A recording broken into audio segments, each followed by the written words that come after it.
वसुदेवसुतं देवं कंसचाणूरमर्दनं देवकी परमानंदं कृष्णं वंदे जगद्गुरुम. कालच्या श्लोकामध्ये आपण पाहिलं होतं की भगवंतांनी सांगितलं की बा ज्ञान कुठून मिळवायचं. तत्वज्ञ तत्वदर्शन तत्वज्ञान लोकांकडे जाऊन त्यांना शरण जाऊन त्यांना विनम्रपणे विचारायचे प्रश्न, त्या प्रश्नाच्या उत्तरात तुम्हाला ज्ञान मिळतं. हे जे ज्ञान मिळतं त्याचं वर्णन पुढच्या श्लोकात आहे आणखी. आता हे 35वा श्लोक आहे. यज्ञात्वा न पुनर्मोहम एवं यास्यसि पांडव येन भूत्यान्य शेषेण द्रक्ष्यस्यात् मन्यथो मयि. सूर्य उगवला की अंधार नाहीसा होतो, तसं ज्ञानरूपी सूर्य उगवला अज्ञानाचा अंधार नाहीसा होतो. म्हणून त्या ज्ञानाचं वर्णन भगवंत करताय. ते ज्ञान मिळवल्यानंतर काय होणार आहे म्हणून तेवढं हे जाणल्यानंतर यश ज्ञात्म, हे ज्ञान तू जाणलं तत्वदर्शनाकडून मिळवल्यानंतर, जाणलं म्हणजे समजून घेतलं आणि अनुभवात आलं, मग कुठल्याही मोहात पडणार नाहीस. कारण अर्जुनाला मोह होता सगळ्या नातेवाईकांचा आणि गुरूंचा. त्यांचे मोह असल्यामुळे त्यांना कसं मारायचं म्हणून तू युद्ध करणार नाही म्हणत होता. भगवंताने हे ज्ञान मिळालं तुला सगळं, म्हणजे मग तुला हे मोहच होणार नाही, त्याचा कुठलाच मोह होणार नाही. आणि पुन्हा या ज्ञानामुळे आणखीन काय होणार आहे, तू सगळ्या प्राणीमात्रांना पूर्णपणे आपल्या भाषेमध्ये सगळ्यातली समत्व येणार. थोडक्यात म्हणजे प्रत्येक प्राणीमात्रामध्ये ईश्वराचा अंश आहे, हे समत्व तुझ्या लक्षात येईल असं भगवंत त्या ठिकाणी म्हणतात. आणि मग परमात्मा सगळीकडे, सगळे परमात्मा आहेत, हा जे एकात्म सिद्धांत आहे हा तुला अनुभवायला येईल असं भगवंत म्हणतात. ज्याला आपण इंग्रजीमध्ये सेल्फ रिअलायझेशन म्हणतो किंवा आपल्या भाषेत साक्षात्कार म्हणतो, हा आत्मसाक्षात्कार तुला होईल या ज्ञानामुळे. आणि त्यामुळे मोह नाहीसे होतील. म्हणजे तुझा हा समोरचा मोह दिसतोय नातेवाईकांना कसं मारू, हा नाहीसा होईल तो, आणि मग तू युद्ध करायला तयार होशील. म्हणून हे ज्ञान तू घे असं भगवंत त्या ठिकाणी सांगतात. ते पुढे आणखीन पुढे म्हणतात, ते ज्ञानाचंच महत्व सांगतात की अपि चेदसी पापेभ्यः सर्वेभ्यः पापकृत्तमः सर्वं ज्ञानप्लवेनैव वृजिनं संतरिष्यसि. ते म्हणतात की तू जरी सगळ्या पाप्याहून पाप करणार असतील, खूप पापी असतील, तरी सुद्धा ह्या ज्ञानामुळे तू त्याला तळून जाशील. त्या सगळ्यातलं इतकं ज्ञानाचं महत्व आहे. म्हणून त्याला ज्ञानाला नौकेची उपमा दिली आहे. आणि हा पापरूपी सागर आहे सगळा. तू खूप पाप केली असतील, म्हणजे पापरूपी सागरामध्येच असतील तू, पण जर ज्ञानरूपी नौकेत बसला तर तो सागर पार करता येईल अशी उपमा भगवंत त्या ठिकाणी देतात. या चांगल्या प्रकारे तू पाप करून पाप सोडून देऊन पुण्याला जाशील. त्याचं आदर्श उदाहरण वाल्मिकीचं आहे. वाल्या कोळी म्हणून त्यांनी किती पाप केली गणतीच नाही, ते 7 रांजण भरले असं वर्णन आहे. एवढी पाप केली ती, पण रामनामामुळे तो उद्धारला. त्या रामाचा जप केला, त्याला आत्मसाक्षात्कार झाला आणि मग तो रामचरित्र लिहिलं त्यांनी. नंतर असा उल्लेख आहे की त्यांनी रामचंद्रांना आशीर्वाद पण दिले. एवढ्या पातळीपर्यंत तो एवढा पापी असून सुद्धा.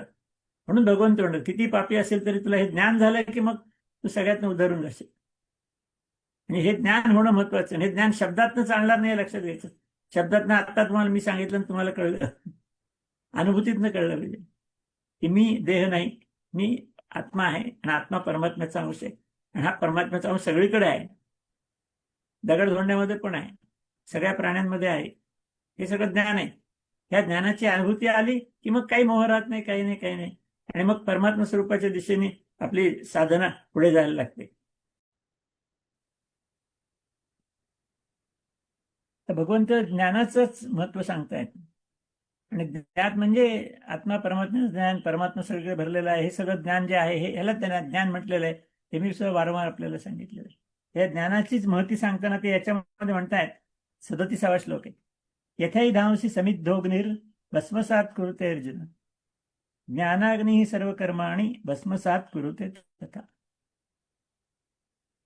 भगवंत इथे उपमा देत आहेत की अग्नी पेटलेला आहे, त्यात तुम्ही जे काय इंधन टाकाल ते सगळं इंधन जळून जातं, त्याची राख होते. तसंच हे म्हणतात की हा ज्ञानाग्नी आहे, म्हणजे अग्निरूप असं असलेलं ज्ञान आहे आणि हा सगळ्या कर्मांची राखणावळ करतो. आता याच्यातला कर्मफल सिद्धांत पुन्हा आपण लक्षात घेतला पाहिजे की कर्म केलं की फळ मिळणार, चांगलं केलं की चांगलं फळ, वाईट केलं की वाईट फळ. आणि फळ जे मिळणार आहे ते भोगावं लागणार आहे, ते आपल्या हातात नाहीये, ते परमेश्वरच देतो, पण ते आपल्याला मिळणार आणि ते आपल्याला भोगावं लागणार, त्याच्याशिवाय सुटका नाही. वाईट कर्म केलं तर वाईट फळ भोगावं लागणार, चांगलं कर्म केलं तर चांगलं फळ भोगावं लागणार. एखाद्याने खूप चांगली कर्म केले आयुष्यभर, वाईट केलीच नाहीत काही, तर तिला मुक्ती मिळेल का? नाही मिळणार. कारण चांगली कर्म केली, ते चांगली फळं आहेत, ती भोगायला लागणार. ती भोगल्याशिवाय मुक्ती नाही. फळ भोगायचं असेल तर शरीराची आवश्यकता आहे, म्हणून तो मुक्त होणार नाही. मुक्त होण्याकरता काय करायला पाहिजे? एक तर असे की जी काय आतापर्यंत साठलेली कर्म आहेत कर्माशयामध्ये, चांगली असतील वाईट असतील, ती सगळी भोगून संपवायला पाहिजे. पण ती भोगून संपत असताना नवीन पुन्हा तयार होतात, मग ते संबंध रिकामा होतच नाही कर्माशय. त्यामुळे जन्ममरणाच्या फेऱ्यात माणूस अडकून पडतो.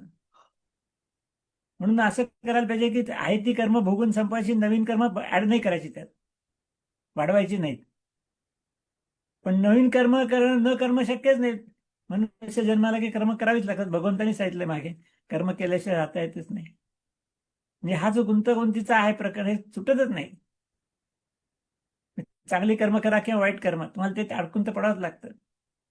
मग त्याच्याकरता काय करायला पाहिजे? आहे ती सगळी कर्म आता भोगायला देखील सगळी कर्म भोगायची म्हणजे त्याला पुष्कळ कालावधी लागणार, कदाचित काही जन्म पण लागतील, आणि त्यात नवीन कर्म पण वाढवली जातील. म्हणजे जी कर्म आहेत ना, कर्माशय जाळून टाकली पाहिजेत एकदम सगळी. म्हणजे कर्माशय शून्य, कर्माशय शून्य झालं की मुक्ती. मग त्याच्याकरता भगवंत हा मार्ग सांगतायत की ज्ञान ग्रहण करा. ज्ञानाने सगळी कर्माशयातली सगळी कर्म जळून जातील, तुमची जळून जातील म्हणजे नष्ट होतील. म्हणजे फळ मिळायचा प्रश्न नाही. कर्म नष्ट झालं की फळ मिळायचा प्रश्न नाही. आणि फळ नसेल तर जन्म घ्यायचं कारण नाही. म्हणजे जन्म मरणातनं मुक्ती मिळणार, आणि मुक्ती मिळाली की तो परमात्मा स्वरूपात होणार.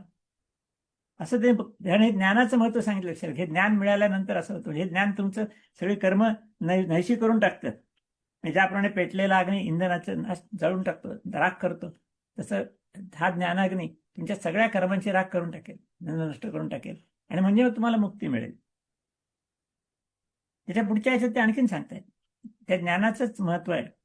नाही ज्ञानेन सदृशम पवित्रम इह विद्यते तत्स्वयं योग संसिद्धा कालेन आत्मनि विंदती.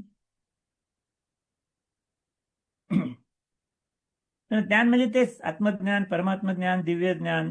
हे सगळं अनुभूतीतनं अनुभवलं म्हणजे मिळालं, समजायचं. लक्षात राहा, ते पण मी नेहमी सांगतो. शब्दातनं तुम्हाला आत्ताही मिळालंय, ते मलाही मिळालं म्हणून मी तुम्हाला सांगितलं, तुम्हालाही मिळालं शब्दातनं, पण अनुभूतीतनं नाही मिळालं. मलाही नाही मिळालं आणि तुम्हालाही नाही मिळालं. कारण आपण अजून शरीराशी जोडलेलो आहोत. शरीराला काय झालं की मला काय झालं म्हणतो, म्हणजे मी जो शरीराशी जोडलेला आहे, त्यामुळे मुक्ती नाही आहे त्याच्यामध्ये. तर या ठिकाणी ते सांगता येतात की ज्ञानासारखं पवित्र काही नाही.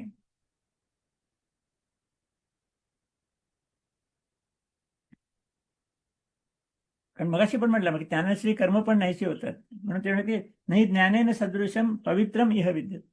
ज्ञाना इतकं पवित्र कुठलीही गोष्ट नाही. आणि ती पवित्र झाल्यामुळे बाकीचे अपवित्र गोष्टी नाहीशा करते, हे वरती सांगितलेलं आहे. त्यामुळे ज्ञानाने सगळी कर्म नष्ट होतात. त्याला जे कर्म जे आहेत, संचित कर्म, प्रारब्ध कर्म, क्रियमान कर्म, सगळी कर्म नाहीशी होतात. म्हणजे कर्माशय शून्य होतं. त्यामुळे त्या कर्माचं बंधन पडायचं काही कारण नाही. कर्माचं बंधन नाही, त्यामुळे मुक्ती येते. असं त्या जसं बी असतं, रोज झाडाचं बी असतं, पेरतात लोक, शेतकरी. तेव्हा ते बी पेरलं की पुन्हा झाड येतं, झाडाला पुन्हा बी येतं, बी पुन्हा पेरलं की पुन्हा झाड, चक्र चालू राहतं. पण बीज भाजलं उष्णतेने तर त्याला रोप येतच नाही, किती चांगलं बीज असं. मग हे महत्वाचं आहे इथं, की अग्नीने भाजलंय सगळं, ते सगळं ती कर्म गेली जळून. त्याला बीज नाही म्हणजे त्याला फळ, झाड येणारच नाही. झाड नाही म्हणजे फळ नाही, म्हणजे मग ती मुक्ती आहे. म्हणून ते म्हणतात की ज्ञानेसारखं पवित्र असं काही नाहीये. पण याच्यामध्ये तत्स्वयं योग संसिद्ध कालेन आत्मनि विंदती, आणखीन काही गोष्टी त्यांनी सांगितलेल्या आहेत. की ज्ञानाने ग्रहण करायचं म्हणजे काय? ज्ञानदेवाने खूप छान वर्णन केलं त्याच्यात. पहावे आपणासी आपण या नावे ज्ञान, एका आवडीत वर्णन आलेलं आहे. आपणच आपल्याला बघायचं, म्हणजे मग खरा मी कोण ते कळतं, आणि मग तेच ज्ञान आहे, असं ज्ञानेश्वर म्हणतात. आणि ती ज्ञानप्राप्ती झाली की मग अंतःकरणाची शुद्धी होते, कारण सगळे अशुद्ध गोष्टी जळून जातात, कर्मही जळून जातात, पापही जळून जातं, आणि मग परमात्मा प्राप्ती होऊ शकते. त्यामुळे ते म्हणतात की ज्ञान मिळाल्यानंतर जो माणूस आहे, ज्याला ज्ञान मिळवतो, त्याचं कर्मयोगाने अंतःकरण शुद्ध झालेला माणूस, त्याला आपोआप ज्ञान मिळतं. म्हणजे कर्मयोग भगवंतांनी सांगितलं आतापर्यंत, त्या योगाच्या अभ्यासातनं जो कर्म करतो ते सांगितलेलं आहे मागे, पण ते अकर्म असतं, जे करून न केल्यासारखं असतं, आणि त्यामुळे ते फळ देत नाही, आणि त्यामुळे मग तो आत्मस्वरूपाला पोचतो, असं भगवंत या ठिकाणी म्हणतात. ठीक आहे, आपण थांबू आता इथे.